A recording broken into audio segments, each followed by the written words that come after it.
There are no subtractions and divisions in our mind. There is only addition and multiplication.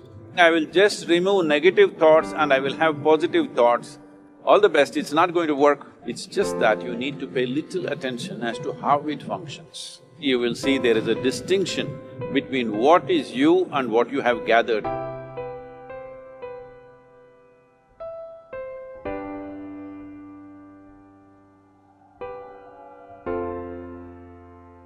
Well, see the way the question is asked and also the way normally it's addressed is, people think there is something called as negative thought and positive thought.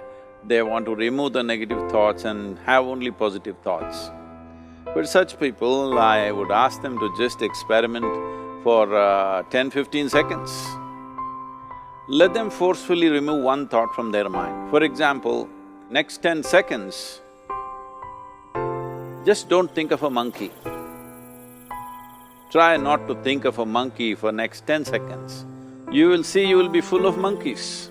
So what I'm saying is, this is the nature of your mind, because in this mind, all the three pedals are throttle. There is no brake, there is no clutch. Whatever you touch, it will only go faster.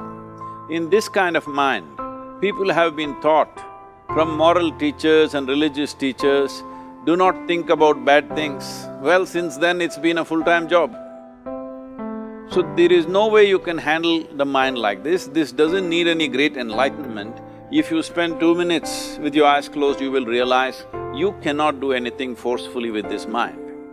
So, I want to remove negative thoughts.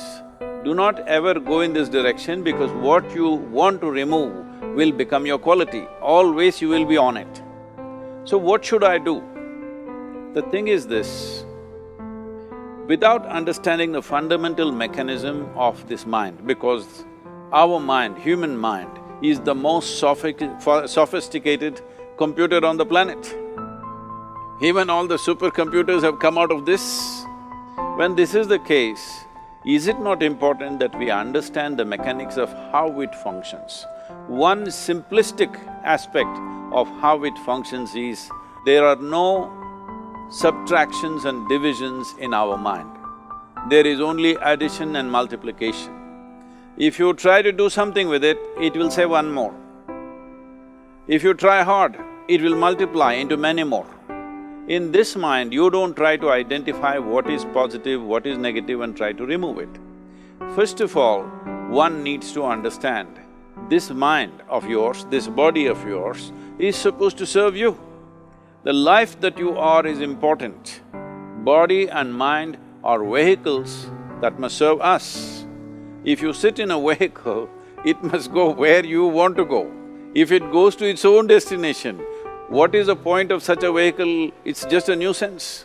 Right now, most human beings are unfortunately experiencing this fantastic possibility of human mind as a nuisance, as a troublesome thing. Well, this is the most beautiful thing you have. It's just that you need to pay little attention as to how it functions. One simple thing is this. First and foremost process is, that's why we put out this process called Isha Kriya. This is to distance yourself from your physiological and psychological process. There is something called as you which exists. This is not a composite of all your thoughts and emotions and physiological processes. Beyond that, there is you. If you close your eyes, even if you cannot see anything, you're still there. It is through the window of your eyes that you're looking out, but if you close your eyes, it doesn't mean that you don't exist, you still exist. So beyond your thought, you still exist, beyond your emotion, you still exist. So that you, the life that you are, this has to come into your experience. Why is it that you're not allowing that to come into your experience, which is the most significant aspect of who you are? Who you are right now, the most significant aspect is, you and me are alive right now, this is it. What I'm thinking, what you're thinking is not the important thing. We are alive right now, that is the important thing. So, it is important that you focus on this fundamental sense of aliveness within you, and then you will see there is a natural distance between you and your thought process. Once there is a distance between your psychological process and your physiological process, this is the end of suffering. Because there are only two kinds of suffering that human beings go through, physical suffering and mental suffering. Once you create a little space between you and your mind, between you and your body, this is the end of suffering. This is something every human being has to experience and know. Otherwise, thinking I will just remove negative thoughts and I will have positive thoughts, all the best, it's not going to work 100%, it's not going to work because nobody can remove it, they can avoid it for some time. So when negative thoughts come, you say Ram Ram, Shiva Shiva, whatever you want, but this is just avoiding, it's not gone. The moment you stop that, it will pop back with great force, otherwise it'll come back in your dreams. So it's very important, first of all you need to understand your anger, your resentment, your fear, your anxieties, the negativity that you generate. Generally resentment, anger, it is always directed towards somebody.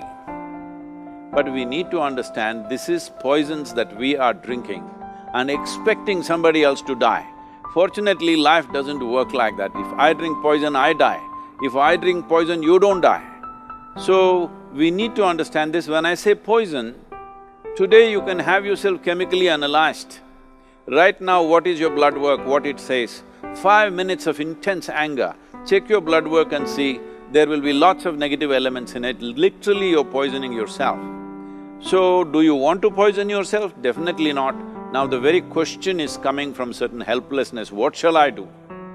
Don't do anything, just sit back and just concern yourself with something which is a life process. Maybe your heartbeat, maybe your breath, maybe just the sensation of being alive.